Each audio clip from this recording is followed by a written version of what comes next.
నమస్కారం. ఎప్పటిలాగానే ఈసారి కూడా నేషనల్ లోక్ అదాలత్ ఈ నెల 21వ తేదీన జిల్లా కోర్టులలో జిల్లా వ్యాప్తంగా ఉన్న కోర్టులలో కూడా జరపబడుతుంది.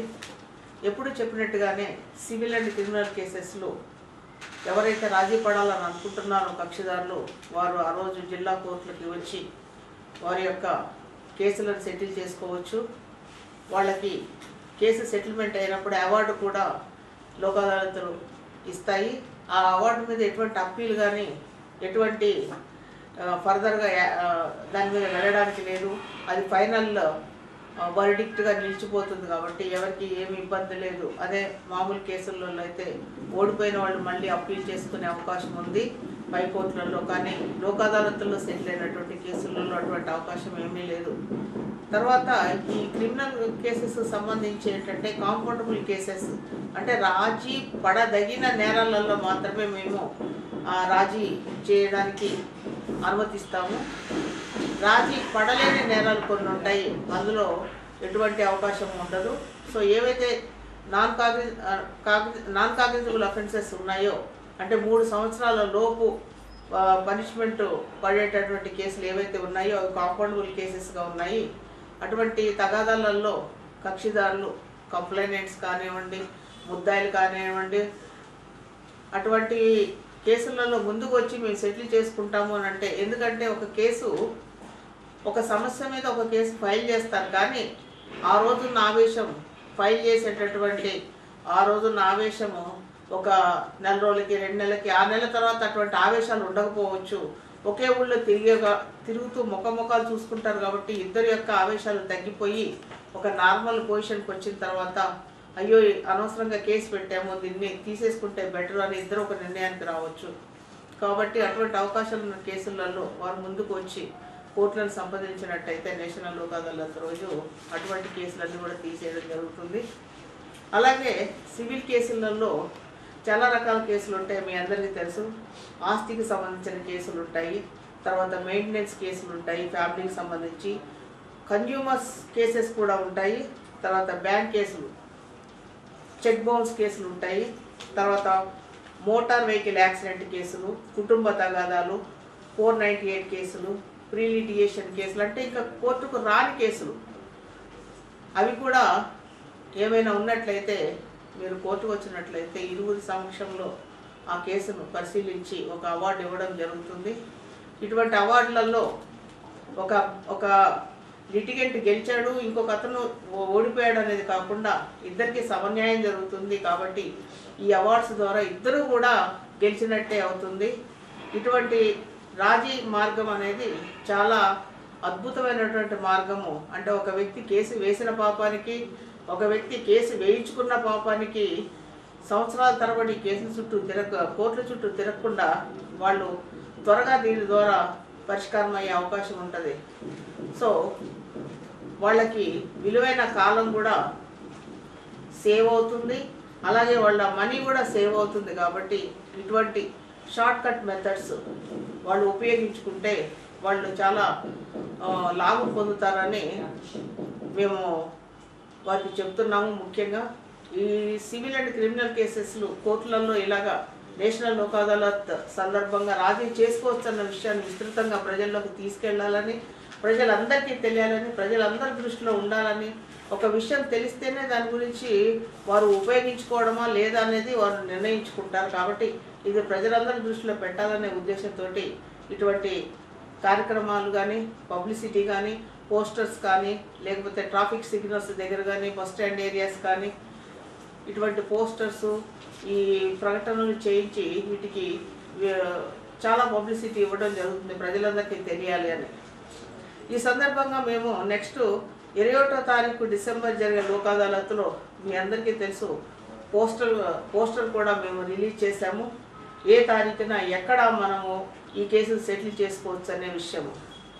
తర్వాత ఈ సందర్భంగా ఇంకొక ముఖ్యమైన విషయం ఏంటంటే ఎప్పుడు కూడా మోటార్ వెహికల్ యాక్సిడెంట్ కేసెస్ సంబంధించి అంటే ట్రాఫిక్ వైలేషన్స్కి సంబంధించి ఎప్పుడు కూడా ట్రాఫిక్ పోలీసెస్ అంటే రకరకాల కేసులు ఉంటాయి, ట్రాఫిక్ వైలేషన్స్ కేసులు. ఇప్పుడు ఉదాహరణకు చూసుకుంటే cell phone driving mobile phone మాట్లాడుతూ డ్రైవింగ్ చేయకూడదు. కానీ కొంతమంది సెల్ ఫోన్ మాట్లాడుతూ డ్రైవింగ్ చేస్తూ ఉంటారు. అటువంటి కేసులు కానీ ట్రిపుల్ రైడింగ్, ఒక బైక్ మీద ఇద్దరు మాత్రమే పర్మిట్ చేయబడతారు రైడ్ చేయడానికి. కానీ ఒక్కొక్కసారి ట్రిపుల్ రైడింగ్ ముగ్గురు ఎక్కుతారు. అది ఇన్సూరెన్స్ కూడా వైలేట్ చేసినట్టు అవుతుంది. అటువంటి సందర్భాల్లో ఏమన్నా ప్రమాదం జరిగితే ఎవరైతే ప్రమాద బాధితులు ఉన్నారో వాళ్ళకి ఇన్సూరెన్స్ కూడా రాని పరిస్థితి. సో మనము ట్రాఫిక్ వైలేట్ చేయడమే కాకుండా ఏదన్నా నష్టపరిహారానికి కూడా మనం అనర్హులు అవుతాము. ఈ విషయం జనాలకు తెలియాలి. తర్వాత రాంగ్ సైడ్ డ్రైవింగ్, వెళ్ళేటప్పుడు ఎప్పుడు కూడా లెఫ్ట్ సైడ్ డ్రైవింగ్ అనేది మనకు తెలుసు, అందరూ అది పాటించాలి. ఒక్కొక్కసారి ఏం చేస్తామంటే డివైడర్స్ దగ్గర రాంగ్ టర్న్ తీసుకొని, పక్కనే కదా ఇల్లు, షాపు పక్కనే కదా, అదంతా మనం 1 కిలోమీటర్ ఎందుకు తిరిగి రావాలి, 2 అడుగులు వేస్తే ఇక్కడికి వెళ్ళిపోతాం కదా అని చెప్పి రాంగ్ రూట్లోకి వచ్చి వాళ్ళ యొక్క గమ్యస్థానాన్ని చేరుకోవడానికి ట్రై చేస్తూ ఉంటారు. కానీ ఆ 1 నిమిషంలో 2 నిమిషాల్లో జరిగేటటువంటి ప్రమాదాలు చాలా ఉంటాయి.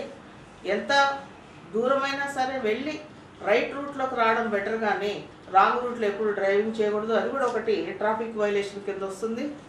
ఇంకోటి నాన్ హెల్మెట్ వైలేషన్, హెల్మెట్ ధరించకుండా బైక్లు రైడ్ చేయరాదు అని అందరూ చెప్తూనే ఉన్నారు. ఈరోజు మేము చెప్తున్నాము, రేపు చెప్తూనే ఉంటారు, భవిష్యత్తులో కూడా చెప్తూనే ఉంటారు. కానీ అది ఎంతమంది జనాలు పాటిస్తున్నారు అనేది మనకి బయట చూస్తే అర్థమవుతుంది. సగానికి సగం మంది బైక్ రైడర్స్ హెల్మెట్ లేకుండా వెళ్తున్నారు.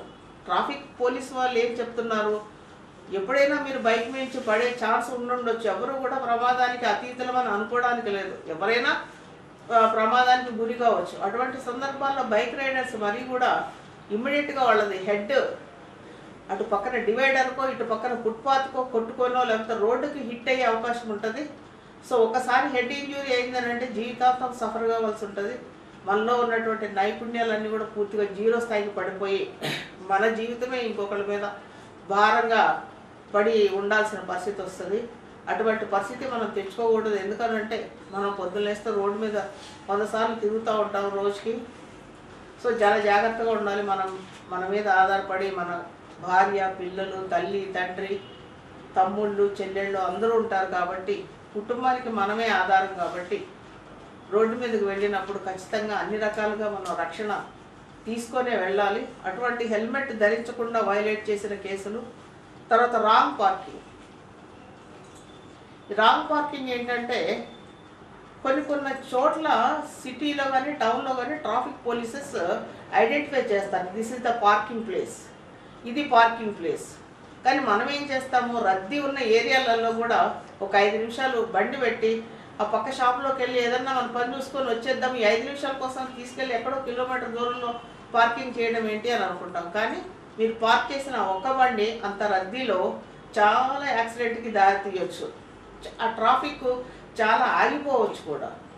సో ఇటువంటి ఇబ్బందులు కలగకుండా మనం ఏం చేయాలంటే ఆ నిర్ణయించబడిన ప్రదేశంలోనే పార్కింగ్ చేయాలి. పార్కింగ్ అనుమతి లేని ప్రదేశంలో రాంగ్ పార్కింగ్ చేసినట్లయితే అది కూడా ట్రాఫిక్ వైలేషన్ అవుతుంది. తర్వాత స్టంట్ డ్రైవింగ్ అనేది ఈ రోజుల్లో పిల్లలందరికీ, మరి కాలేజీ పిల్లలకి, యూత్కి అందరికీ తెలుసు. ఇది ఒక వ్యసనం అని అనుకోవాలి నా దృష్టిలో అయితే. స్టంట్ డ్రైవింగ్ చేయడము, స్నేక్ బైక్ డ్రైవింగ్ చేయడము, సైలెన్సర్స్ లేకుండా డ్రైవింగ్ చేయడము, ఇది వాళ్ళు సాహసం అని అనుకుంటారు. ఈ సాహసాలన్నీ కూడా ఇట్లా బైకుల మీద చూపించే బదులు కెరీర్లోనో ఎడ్యుకేషన్లోనో చూపిస్తే వాళ్ళు చాలా పైకి ఎదుగుతారు. ఈ స్టంట్ డ్రైవింగ్లు అనేవి 90% ప్రమాదాలకు దారి తీయచ్చు. ఇట్లాంటి స్టంట్ డ్రైవింగ్లు వాళ్ళు మరీ ఈ టౌన్లలో ప్రజలు తిరిగే ప్రదేశంలో చేయడము వాళ్ళకి ప్రమాదమే కాదు, ఎదుటి వాళ్ళకు రోడ్డు మీద ప్రయాణించే వాళ్ళందరికీ ప్రమాదకారులుగా వీళ్ళు మారుతారు. కాబట్టి ఇటువంటి స్టంట్ డ్రైవింగ్లు అనేవి కూడా ట్రాఫిక్ వైలేషన్ కిందకు వస్తుంది. తర్వాత ఓవర్ స్పీడ్ డ్రైవింగ్ అంటే టౌన్లో మనం 20 km కంటే ఎక్కువ పోరాదు. కానీ 20 kmకి ఎవరు పోతున్నారు, గంటకి 20 కిలోమీటర్ల చొప్పున మాత్రమే టౌన్లో వెళ్ళాలి. ఎవరు వెళ్తున్నారు, ఎవరు వెళ్ళడం లేదు. 60 కిలోమీటర్ల దూరంలో 60 స్పీడ్ తోటి పోతే ఏమనంటే సిటీలో అనేది జనసమ్మర్దం ఉన్నటువంటి ఏరియాలు, పిల్లలు తిరుగుతారు, పెద్దోళ్ళు తిరుగుతూ ఉంటారు, ట్రాఫిక్ ఎక్కువగా ఉంటుంది. నువ్వు అతివేగంగా పోవడం వల్ల ఏంటంటే సడన్గా నువ్వు బ్రేక్ చేయలేవు, సడన్గా నీకు ఏదైనా అడ్డు రావచ్చు, నువ్వెవరికైనా అడ్డుపోవచ్చు. సో ఏది కూడా జనసమ్మర్దం ఉన్న ప్రాంతాలలో, టౌన్ లోకల్ ఏరియాలలో కూడా చాలా లో స్పీడ్ తోటి, నిర్ణయించబడిన స్పీడ్తో మాత్రమే మనం వెళ్తే చాలా యాక్సిడెంట్లు మనము అవాయిడ్ చేయగలుగుతాము, ఎస్కేప్ చేయగలుగుతాము. సో ఓవర్ స్పీడ్ అనేది టౌన్లలో కానీ విలేజెస్లో కానీ ఉండదు. ఏదైనా కానీ అది విలేజ్ అవుట్స్కట్స్ నుంచి మాత్రం మనకి స్పీడ్ లిమిట్ పెరుగుతుంది, కానీ టౌన్లో కానీ విలేజెస్లో కానీ స్పీడ్ లిమిట్ తరుగుతుంది. కాబట్టి దాన్ని గుర్తించుకోవాలి. ఓవర్ స్పీడ్ ఎవరైనా నడిపేటైతే అది కూడా ట్రాఫిక్ వైలేషన్ కింద వస్తుంది. తర్వాత పొల్యూషన్ డ్రైవింగ్ అని అంటే మనం రకరకాలుగా ఈ బండికి ఒకసారి దాని లైఫ్ టైం దాటిపోవచ్చు, లేకపోతే దానికి సరైనటువంటి మనము సర్వీసింగ్ చేయకపోవచ్చు. అంటే ఆ ఇంజన్ యొక్క లైఫ్ టైం దాటిపోతే అందులోంచి పొల్యూషన్ ఎక్కువ వస్తుంది, సర్వీసింగ్ సరిగా చేయించుకోకపోయినా వస్తుంది. మనం వాడేటటువంటి డీజిల్ కానీ పెట్రోల్ కానీ ఏదైనా కానీ దాన్ని యొక్క మనం దాన్ని వేరే దాంతో మనం వాట్ ఇస్ ఇట్ మిక్స్ చేసి, ఇప్పుడు పెట్రోల్ ఉందనుకోండి కిరోసిన్తో మిక్స్ చేస్తారు, డీజిల్ ఉంటే కిరోసిన్తో మిక్స్ చేస్తారు. అట్లా మిక్స్ చేసి వాళ్ళేదో తక్కువ అమౌంట్ తోటి మనం జర్నీ చేయొచ్చు అని అనుకుంటాం, కానీ ఇవన్నీ కూడా చాలా పొల్యూషన్కి దారితీస్తాయి. ఇప్పటికే ఉన్న వాహనాలతోటి, ఉన్నటువంటి ఫ్యాక్టరీలతోటి, ఉన్నటువంటి ఇళ్లలో వాడే ఏసీలతోటి, మనం వాడేటటువంటి ఆల్ కైండ్స్ ఆఫ్ మెషిన్స్ తోటి ఎంత పొల్యూషన్ ఉందో మీకు తెలుసు. కాబట్టి మనం ఎప్పుడు కూడా పొల్యూషన్ చెక్ అనేది చేయించుకోవాలి బండికి. ఎప్పటికప్పుడు ఇన్ టైంలో పొల్యూషన్ చెక్ చేయించుకొని ఆ సర్టిఫికెట్ మనతోటి క్యారీ చేసినట్లయితే ఎవరన్నా పోలీసు వాళ్ళు ఆపినప్పుడు అడుగుతారు పొల్యూషన్ సర్టిఫికెట్ ఉందా అని అంటే మనం చూపించగలగాలి. లేదు అని అంటే మాత్రము అది కూడా ట్రాఫిక్ వైలేషన్ కింద వస్తుంది. ఇంకోటి సిగ్నల్ జంపింగ్. ప్రతి ట్రాఫిక్ సిగ్నల్ దగ్గర మనకి మార్క్స్ ఉంటాయి, ఎక్కడ ఆగాలి, సిగ్నల్ ఎక్కడ ఉంటుంది, రైట్ సిగ్నల్ పడ్డప్పుడు ఏంటి, ఎల్లో సిగ్నల్ పడ్డప్పుడు ఏంటి, గ్రీన్ సిగ్నల్ పడ్డప్పుడు ఏంటి, మనకు ఆ ఇండికేషన్స్ అన్నీ కూడా మనకు తెలుసు. తెలియకపోయినా కానీ బైకు ఎక్కే ముందు, వెహికల్ ఎక్కే ముందు ఖచ్చితంగా ట్రాఫిక్కు సంబంధించిన అన్ని నియమాలు నిబంధనలు తెలుసుకొని మాత్రమే వెహికల్ని ఉపయోగించాలి. నాకు తెలియదు అని అంటే అది ఎక్స్క్యూజ్ చేయబడదు. అది కూడా మనం ఏంటంటే ఆ బార్సు దాటి ముందుకు వచ్చేస్తాము సిగ్నల్ పడ్డప్పుడు. మీరు బార్స్కి అవతల మాత్రమే ఉండాలి, బార్స్ని కొంచెం టచ్ చేసినా కానీ అది వైలేషన్ కిందకు వస్తుంది. సో ఆటోమేటిక్గా ఇప్పుడు ట్రాఫిక్ వాళ్ళు ఆటోమేటిక్ కెమెరాస్ ఉన్నాయి వాళ్ళ దగ్గర, ఇటువంటివన్నీ ఫోటో తీస్తున్నారు, చలానాస్ కట్టించుకుంటున్నారు. సో దాదాపుగా 9 రకాలైన వైలేషన్స్, అంటే ఉన్నాయి మొత్తం 9 రకాలే కాదు, చాలా రకాలు ఉన్నాయి. ఈ 9 రకాల వైలేషన్స్ గురించి నేను ఎందుకు చెప్తున్నానంటే ఈ ట్రాఫిక్ పోలీస్ వారు, ఆ డిపార్ట్మెంట్ వారు ఒక మంచి అవకాశాన్ని ఈ నేషనల్ లోక్ అదాలత్ డిసెంబర్ 21వ తేదీన జరుగుతున్నందువల్ల ఒక మంచి అవకాశాన్ని ఇచ్చారు. ఏమనంటే మేమైతే చలానాసు ఒక్కొక్క వైలేషన్కి ఎంత ఉందో చట్ట ప్రకారం అంత మేము కట్టించుకుంటాము. మా దగ్గరకు వచ్చి కడితే మేము రిసిప్ట్ ఇస్తాము. అంతకుముందు మేము నోటీస్ ఇస్తాము, ఒక్కొక్క వెహికల్ మీద ఎన్ని చలానాస్ ఉన్నాయో మేము చూసి అందరికీ నోటీసులు ఇస్తాము. ఆ నోటీస్ ఇచ్చినప్పుడు మా దగ్గరకు వచ్చి మీరు పే చేసినట్టయితే మీ వెహికల్ మీద ఎన్ని చలానాస్, ఎన్ని వైలేషన్స్ ఉన్నాయో చూసి మొత్తం అమౌంట్ ఎంత అవుతుందో క్యాల్కులేట్ చేసుకొని మేము అమౌంట్ కట్టుకొని మీకు రిసిప్ట్ ఇస్తాము అని అంటారు. అది అందరికీ తెలిసిన విషయం, మీకు తెలుసు, నాకు తెలుసు, అందరికీ తెలిసిన విషయమే. అలా కాకుండా ఈసారి వినూత్నంగా వారు ఏంటంటే ఒక అవకాశాన్ని ఇస్తున్నారు. ఎవరైతే వయలేటర్స్ ఉంటారో, ఈ ట్రాఫిక్ వయలేటర్స్, ఒక్కొక్క వెహికల్ మీద కనీసం ఒక 5, 6, 7, 8 చలానాస్ కూడా ఉన్నటువంటి సందర్భాలు ఉన్నాయి. సో ఈ నెక్స్ట్ కొత్త సంవత్సరం ఈ చలానాలు మనకి ఈ చలానాస్ వస్తాయి, ఎంత మనకి ఎక్కడ వయలేట్ చేసామో, ఎంత మనం కట్టాలి, సిగ్నల్ జంప్ చేసాము అనేది ఎప్పటికప్పుడు మనం ఆర్సీ హోల్డర్ ఎవరైతే ఉంటారో ఓనర్, వెహికల్ ఓనర్కి ఆయన రిసిప్ట్కి వస్తూ ఉంటాయి. సో కొత్త సంవత్సరంలో వీటన్నిటిని కూడా మనము ఈ చలానాసు ఇవన్నీ పెండింగ్ కేసెస్ క్లోజ్ చేసి ఫ్రెష్గా న్యూ ఇయర్లోకి అడుగు పెట్టడానికి, ఈ ట్రాఫిక్ వైలేషన్స్ అన్ని తెలుసుకోవడానికి చలానాస్ కట్టి ఇంకొకసారి ఇటువంటి పనులు చేయకుండా ఉండడానికని వారు ఒక అవకాశం ఇచ్చారు. డిసెంబర్ 21న జరిగిన లోక్ అదాలత్లో ఏవైతే 9 వైలేషన్స్ ఉన్నాయో ఈ 9 వైలేషన్స్లో మీరు వారి దగ్గరికి వెళ్ళి నోటీస్ ఇస్తారు. వారి దగ్గరికి వెళ్ళి మీరు కట్టినట్టయితే మీ వెహికల్ మీద ఉన్నటువంటి అన్ని ఈ చలానాలు ఏవైతే పడ్డాయో ఫైన్ అమౌంట్స్ అంతా కూడా క్లియర్ అయిపోతుంది. లేదు మేము కట్టలేము అని అనుకుంటే లోక్ అదాలత్కి రండి. ఇక్కడ అప్ టు 50% మేము లోక్ అదాలత్లో మీ ఫైన్ అమౌంట్ ఒక 1000 రూపాయలు ఉందనుకోండి, దాన్ని మేము కన్సిడర్ చేసి ఒక రీజనబుల్ అమౌంట్ తోటి ఒక 500 సగానికి సగమన్నా మేము కట్టించుకొని ఆ రిసిప్ట్ మేము ఒక సగానికి సగం మేము ఫైన్ అమౌంట్ ఇస్తాము. దాంతో మీరు కట్టి రిసిప్ట్ వేసినట్టయితే మీ మీద కేసు క్లోజ్ చేయబడుతుంది.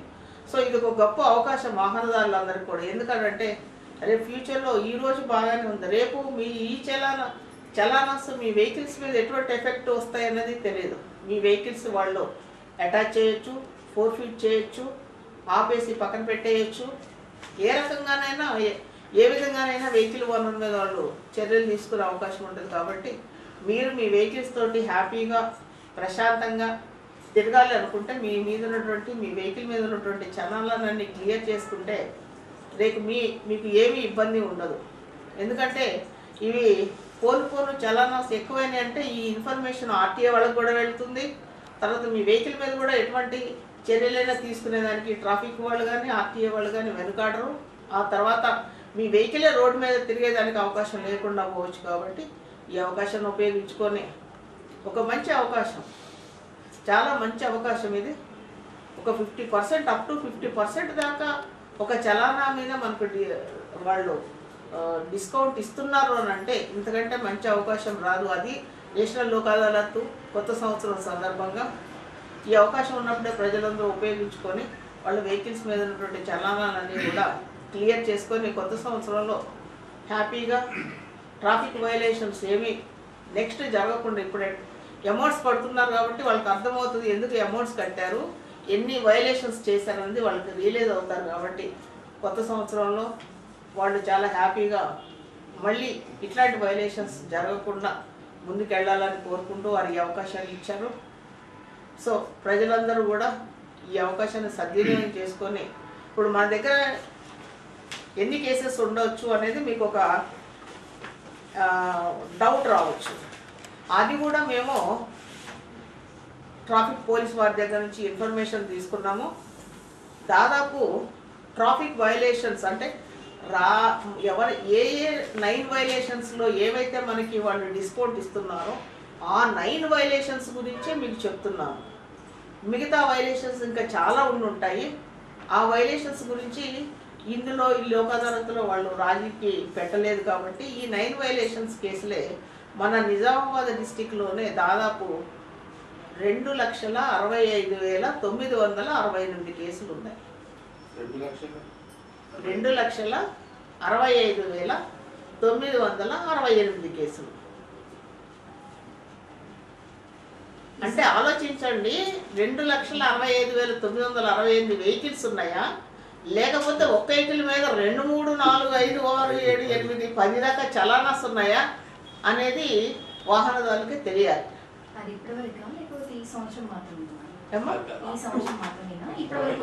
ఇప్పటి వరకు యాజ్ ఆన్ టుడే ఇన్ఫర్మేషన్ ఇస్తున్నాను. తర్వాత ఈ 2,65,968 కేసులలో అంటే వైలేషన్స్లో దాదాపు 7,33,17,465 రూపాయల అమౌంట్ డ్యూ ఉంది.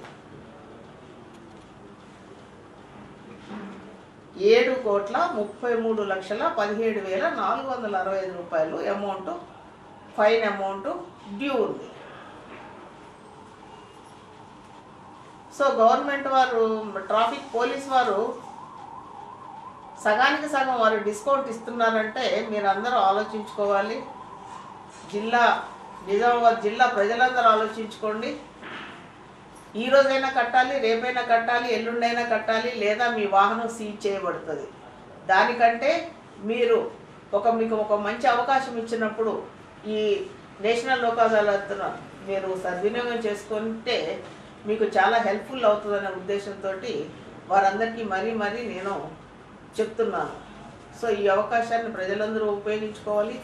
క్రిమినల్ కేసెస్లో ఏదైతే రాజీ పడదగిన నేరాలలో మాత్రమే ముందుకొచ్చి వారికి ఆ రాజీ పడడం కూడా ఎవరికి ఇబ్బంది లేకుండా ఇరుపక్షాలు వాళ్ళు మనస్ఫూర్తిగా స్వచ్ఛందంగా ముందుకొచ్చి రాజీ పడితే మాత్రమే మేము ఆ రాజీని రికార్డ్ చేసుకొని కేసు క్లోజ్ చేసేస్తాము.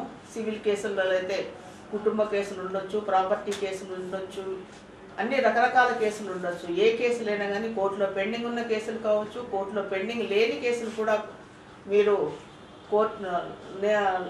లోక్ అదాలత్కి మీరు అప్రోచ్ అవుతే ఆ కేసెస్ అన్నింటినీ మీరు సెటిల్ చేయడం జరుగుతుంది.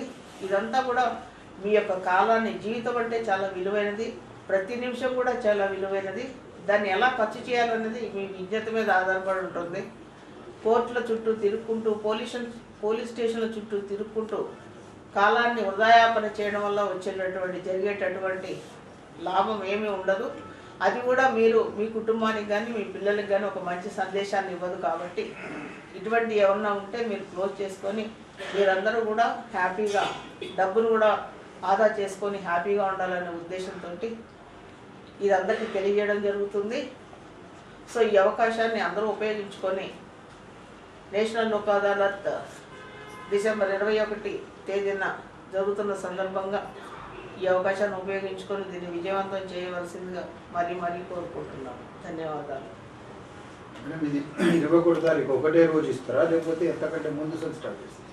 మీరు ట్రాఫిక్ చాలా ప్రస్తుతానికి 21 వరకు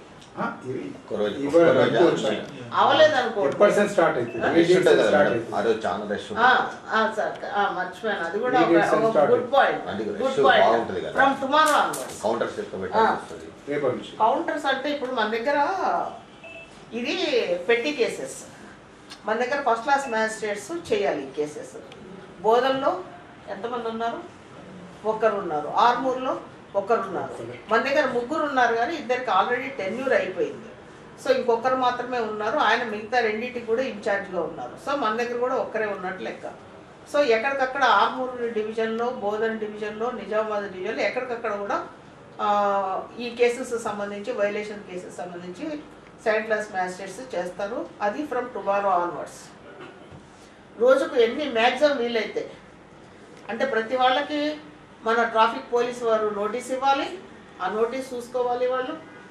ఇది తెలియాలి వాళ్ళకి. ట్రాఫిక్ దగ్గర పోలీస్ దగ్గర కడదామా 1000 రూపాయలు, లేకపోతే ఇక్కడికి వచ్చి 500 కడదామా అనేది అవేర్నెస్ కావాలి. ఆ అవేర్నెస్ వారు కూడా చెప్తారు. వారు నోటీస్ ఇచ్చేటప్పుడే చెప్తారు, బాబు ఇదిగో నీ వెహికల్స్ మీద ఇంత ఉంది, మా దగ్గర కడితే ఇంత, లేదు నువ్వు లోక్ అదాలత్కి వెళ్ళి కడితే ఇంత అని చెప్పి వారికి అవేర్నెస్ ఇస్తారు, నోటీస్ ఇస్తారు. అది తెలుసుకొని వాళ్ళు వస్తారు. కాబట్టి ఒకటేసారి మనం ఇన్ని లక్షల కేసులు చేయలేము. కాబట్టి రోజుకు వారు ఎన్ని నోటీసులు ఇవ్వగలిగితే అన్ని కేసులు మేము ప్రతిరోజు కూడా డిస్పోజ్ చేస్తాము. సో ప్రస్తుతానికైతే 21 వరకు అలా అనుకుంటున్నాము. ఆ 21 వరకు లోపల కాకపోతే మళ్ళీ దాన్ని ఎక్స్టెండ్ చేయడానికి నేను వారితో మాట్లాడతాను. సార్ ఇది వరకు ఇక్కడ మా దగ్గర కౌంటర్ పెట్టినప్పుడు కేసెస్లో కూడా ఇప్పుడు మనం లోక్ అదాలత్లో సెటిల్ చేసినటువంటి కేసులు దాదాపుగా ఒక్కొక్క వెహికల్ మీద 5 నుంచి 55 చలానాలు ఉన్నటువంటి వయలేట్ చేసినటువంటి వాటికి మాత్రమే ఈ అవకాశం వర్తిస్తుంది. సో ఒక్కొక్క వెహికల్ మీద 5 చలానాల కంటే ఎక్కువ ఉంటే వారందరూ కూడా సంప్రదించవచ్చు కోర్టుకి. ఈ అవకాశాన్ని సద్వినియోగం చేసుకోవచ్చు.